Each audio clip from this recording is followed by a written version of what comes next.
Assalamualaikum. Now, today I'm going to make a fruit shake.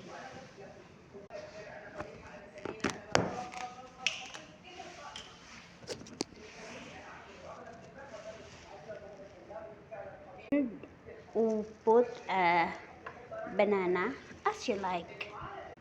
Then mix the strawberry. If you have a lot of fruits like mango, um, grapes, you can add. Okay, then I will blend it. I will start to blend 2 minutes. Maybe 2 minutes it's enough. And if you like to add 1 spoon of sugar, it depends upon you. Now I start to blend.